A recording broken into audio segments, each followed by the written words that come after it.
सभी का स्वागत। सभी को बेस्ट ऑफ लक आगामी बोर्ड परीक्षा के लिए।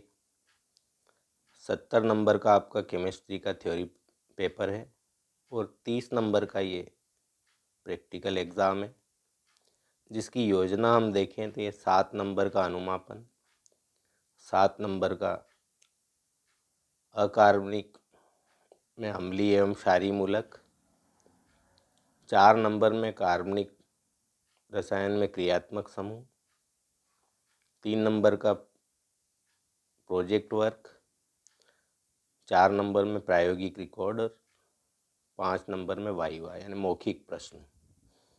तो जो प्रश्न आते हैं इसमें प्रैक्टिकल में उनको उद्देश्य कहते हैं। तो पहला प्रश्न ये N/60 फेरस अमोनियम सल्फेट विलयन की सहायता से अज्ञात सांद्रता वाले फेरस अमोनियम सल्फेट विलयन की सांद्रता ग्राम प्रति लीटर में ज्ञात कीजिए, जबकि माध्यमिक विलयन के रूप में पोटेशियम परमैंगनेट विलयन दिया है। ये 7 नंबर में है। दूसरा उद्देश्य दिए गए अकार्बनिक चूर्ण में 2 अम्लीय एवं 2 क्षारीय मूलक ज्ञात करना है। तीसरा उद्देश्य दिए गए कार्बनिक यौगिक में क्रियात्मक समूह का परीक्षण करना है, 4 अंक। प्रोजेक्ट यानी प्रायोजना कार्य में प्रयोगशाला में आइडोफार्म का निर्माण अथवा प्रयोगशाला में स्टार्च के कोलाइडल विलयन का निर्माण करना है। प्रायोजना में और भी अन्य प्रश्न कोई भी दिए जा सकते हैं जो कक्षा में करवाए गए हों। तो ये 4 प्रश्नों की हमारी प्लानिंग है प्रैक्टिकल एग्ज़ाम की। अब इनको एक एक करके देखते हैं।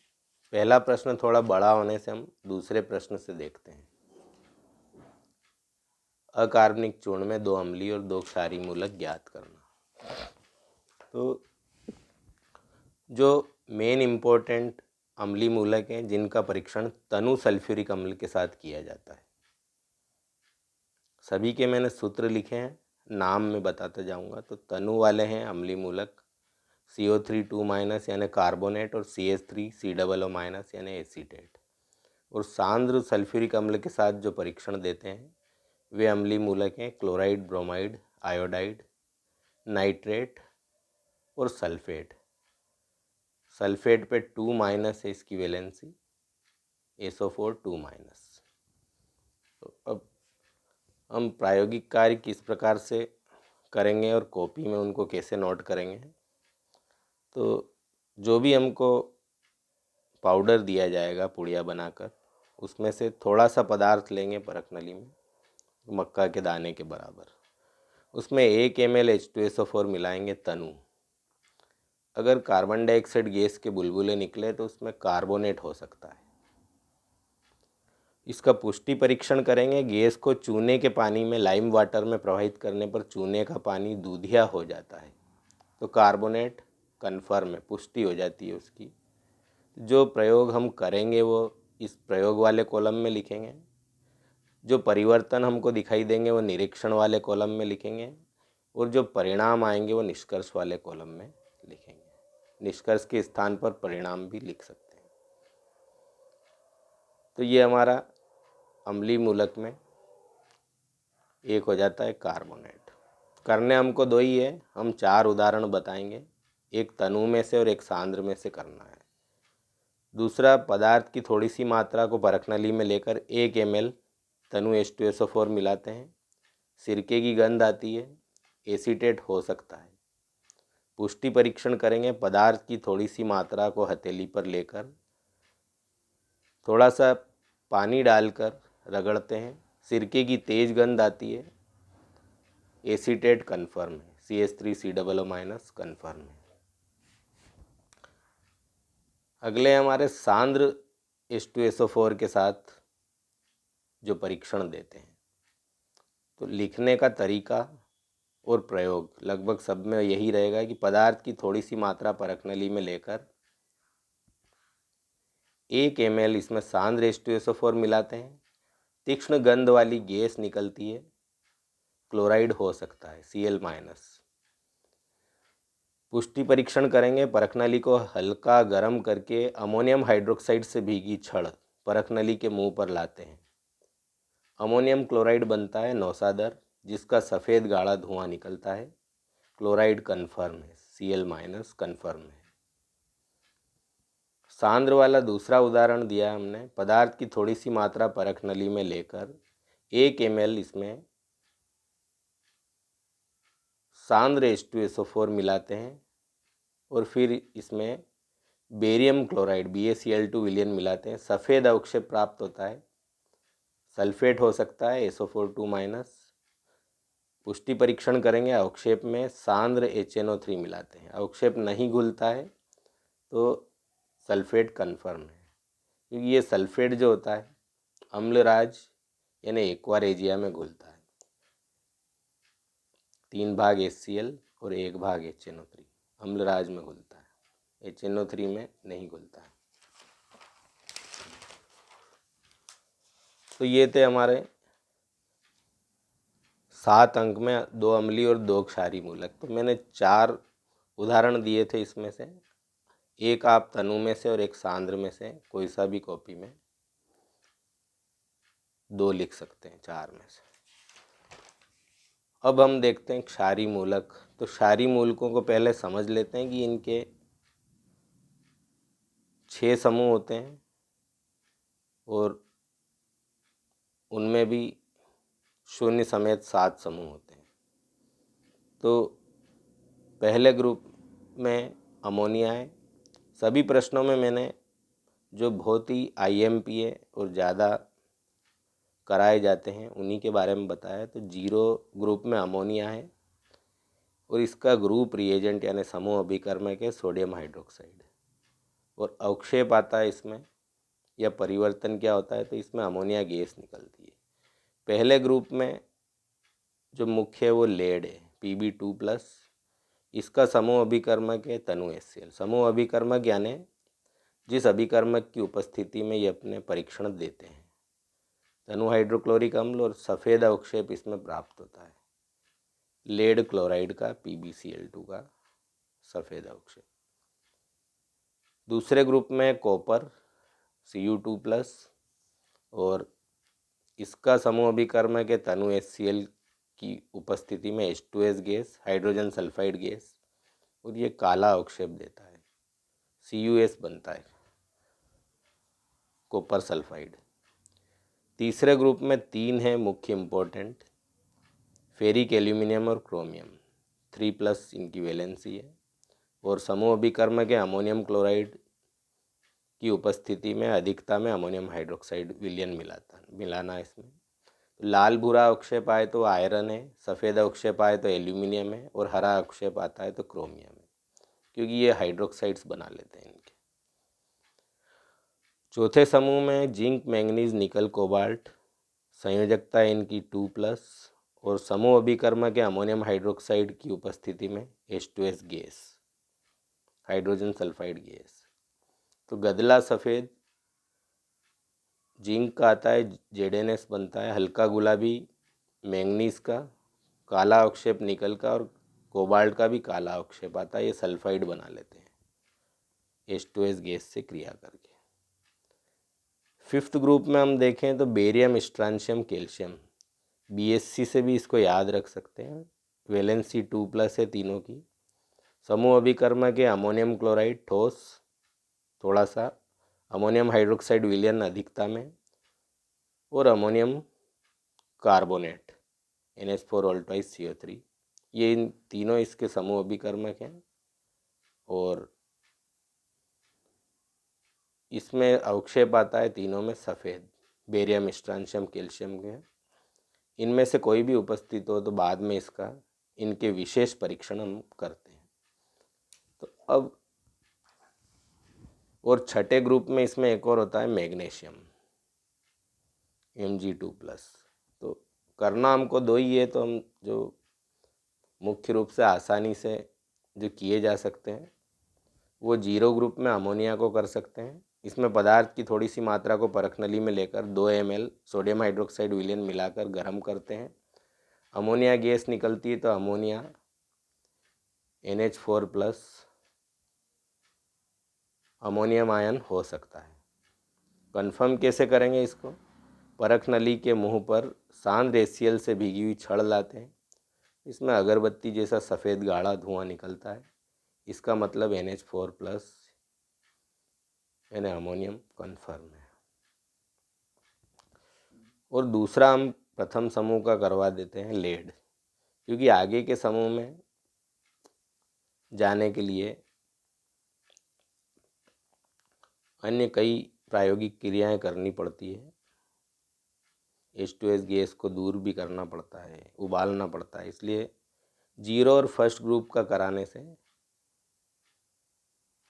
आसानी से 2 क्षारीय मूलक हम करवा सकते हैं। तो पदार्थ की थोड़ी सी मात्रा परख नली में लेकर 2 ml तनु हाइड्रोक्लोरिक अम्ल मिलाकर विलयन बनाते हैं, सफ़ेद अवक्षेप आता है, तो ये Pb2+ लेड हो सकता है। प्लम्बस इसका लैटिन नाम है, लेड का, Pb2+ का। विलयन को गर्म करके इसमें पोटेशियम आयोडाइड KI विलयन मिलाते हैं, पीला अवक्षेप प्राप्त होता है, तो Pb2+ लेड कन्फर्म है। तो ये हो गए हमारे 2 अम्लीय और 2 क्षारीय मूलक। और तीसरा जो हमारा उद्देश्य है, क्रियात्मक समूह में दिए गए कार्बनिक यौगिक में क्रियात्मक समूह का परीक्षण करना है। तो मुख्य क्रियात्मक समूह जो हैं वो phenolic OH, alcoholic OH, carboxylic COOH, aldehyde CHO, ketonic यानी CO, NH2 अमीनो और CONH2 ये अमाइडो ग्रुप है। तो इसमें एक करना रहता है, यहाँ हम 3 उदाहरण बता रहे हैं। परीक्षा में आपको एक करना और कॉपी में भी एक लिखना है। तो यौगिक के जलीय विलयन में नीला लिटमस डालेंगे तो लाल हो जाता है, क्योंकि फिनोल भी अम्लीय प्रकृति का होता है, तो फिनोलिक OH हो सकता है। पुष्टि परीक्षण करेंगे इसका, इस विलयन में 2-3 बूंद फेरिक क्लोराइड विलयन की मिलान दें पर नीला बैंगनी रंग प्राप्त होता है, तो फिनोलिक OH कन्फर्म है। लिखने का तरीका वही रहेगा, पहले कॉलम में हम प्रयोग लिखेंगे, दूसरे में निरीक्षण में जो हमको दिखाई देता है परिवर्तन वो लिखेंगे, और निष्कर्ष में हम जो परिणाम आता है वो लिखेंगे। दूसरा है यौगिक के जलीय विलयन में नीला लिटमस डालने पर लाल हो जाता है, तो नीला लाल होने पर फिनोलिक भी हो सकता है और कार्बोक्सिलिक भी हो सकता है।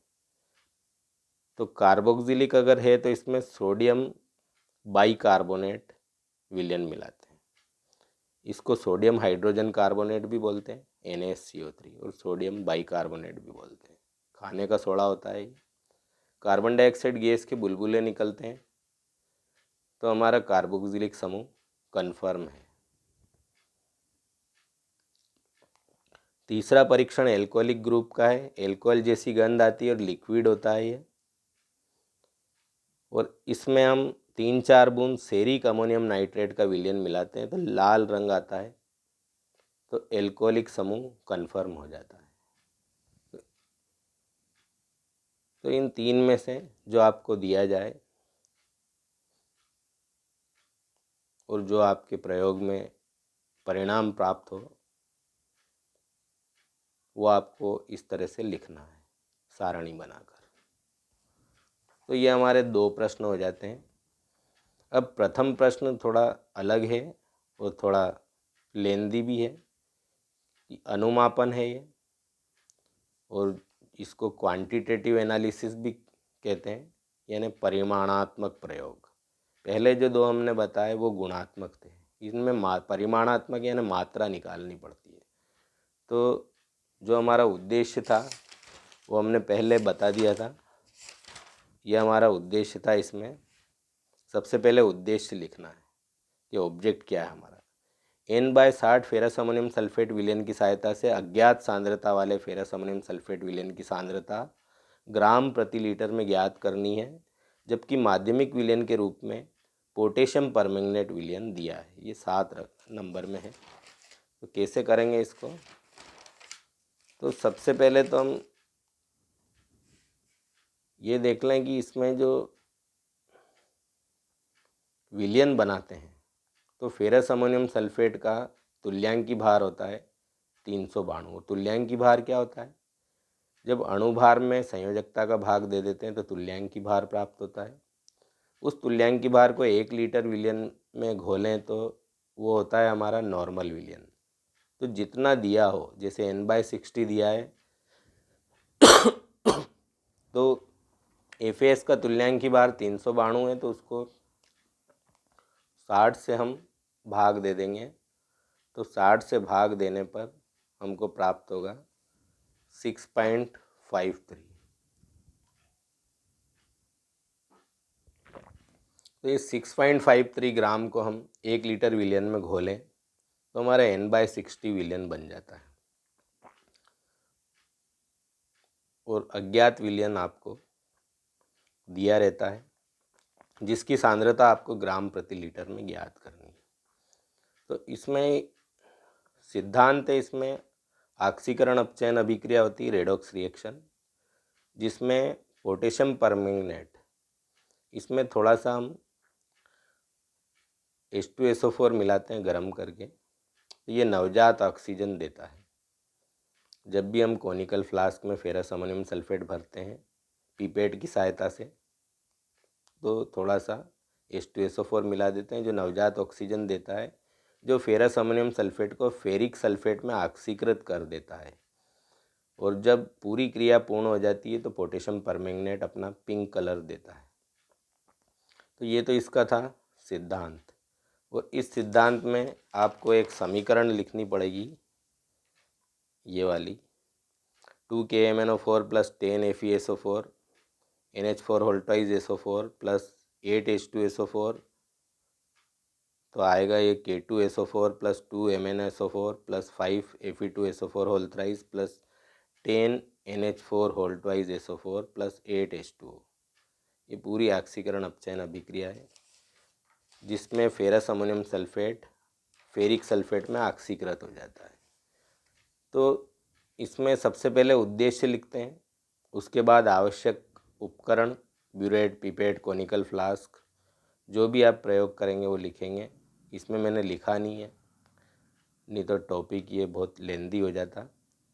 और आवश्यक रसायन में हमारे हैं फेरस अमोनियम सल्फेट का ज्ञात और अज्ञात विलयन, पोटेशियम परमैंगनेट का विलयन।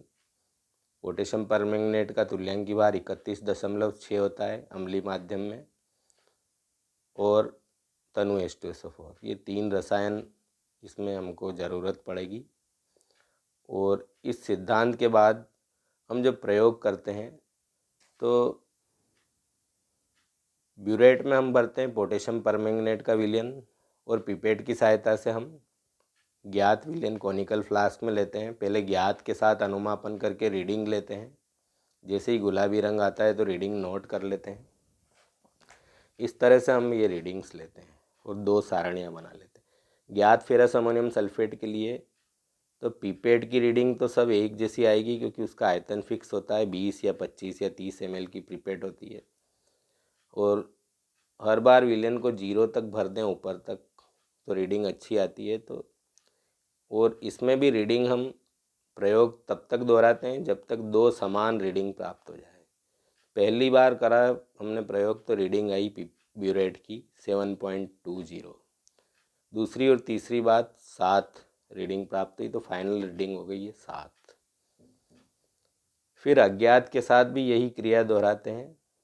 फेरस अमोनियम सल्फेट को पीपेट की सहायता से कोनिकल फ्लास्क में लेते हैं, उसमें हल्का गर्म करके ठंडा करके थोड़ा सा एक आधा ml लगभग तनु H2SO4 मिला देते हैं, और फिर ब्यूरेट का पोटेशियम परमैंगनेट का विलयन बूंद बूंद करके उसमें डालते हैं। जैसे ही गुलाबी रंग आता है तो रीडिंग नोट कर लेते हैं।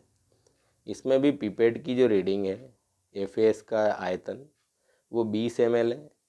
ब्यूरेट की प्रारंभिक रीडिंग है 0, और हमारी पहली रीडिंग आई 8.20, और उसके बाद दूसरी और तीसरी बार प्रयोग करने पर 8.0। तो फाइनल रीडिंग हो गई हमारी 8.0।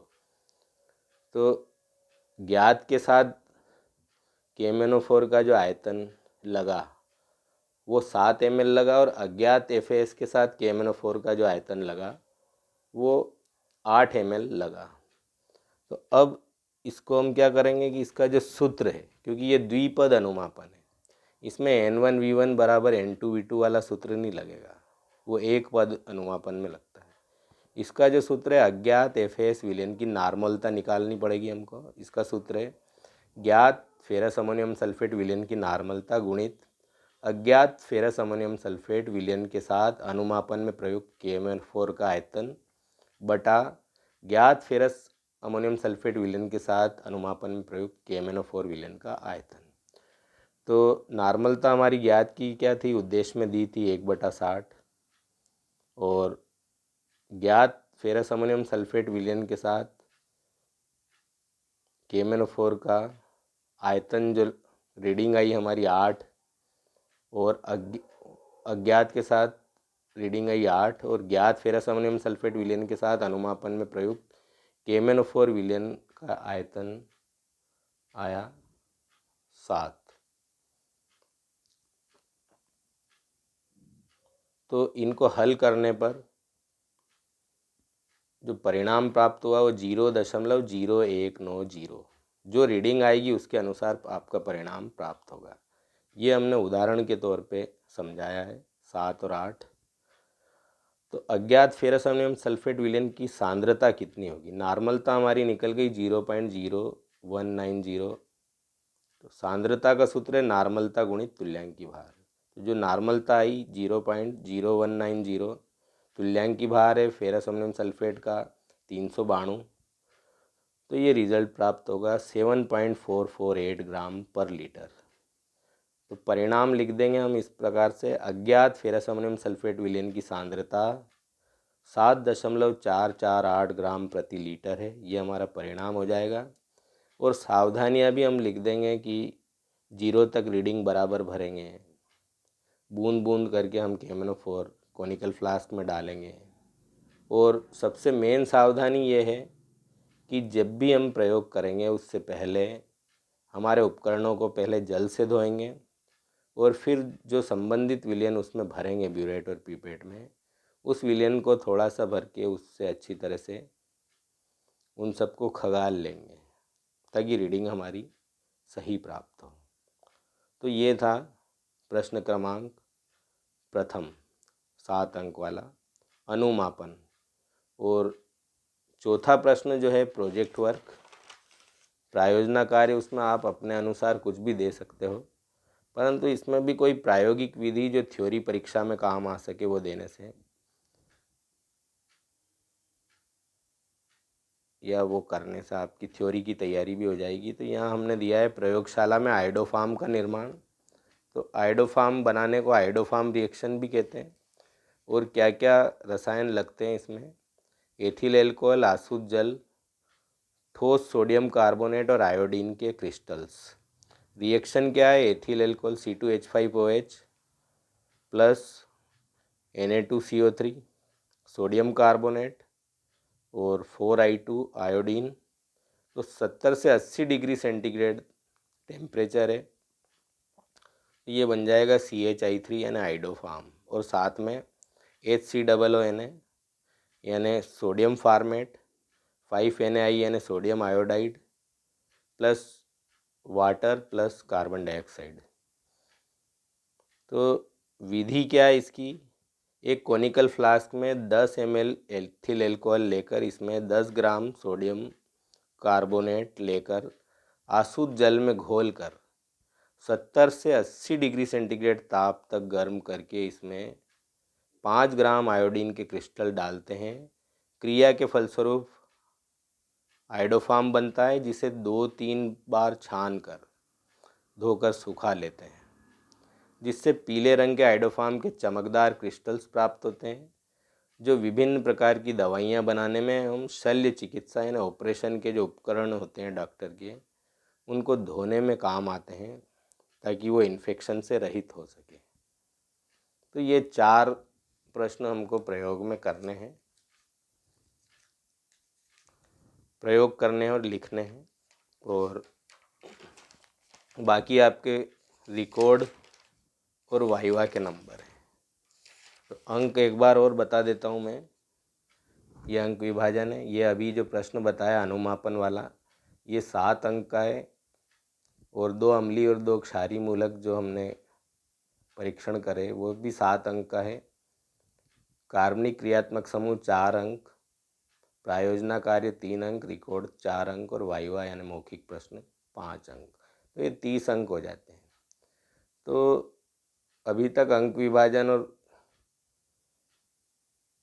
प्रश्नावली यही चल रही थी, क्योंकि ये केमिस्ट्री प्रैक्टिकल का सबसे इम्पोर्टेंट टॉपिक है। ये सारे चाहे 11th-12th हो या बीएससी लेवल हो। तो अगर परिवर्तन होता भी है तो अंक विभाजन में हो सकता है या 1-2 टॉपिक में हो सकता है। बाकी प्रायोगिक कार्य का जो कोर्स है ये आधारभूत कोर्स है जो सदैव यही रहता है। तो इनको आप चाहें तो कॉपी में नोट कर लें। वीडियो अच्छा लगे तो लाइक करें, सब्सक्राइब करें और अपने साथियों को शेयर करें। Thank you. Thanks for watching.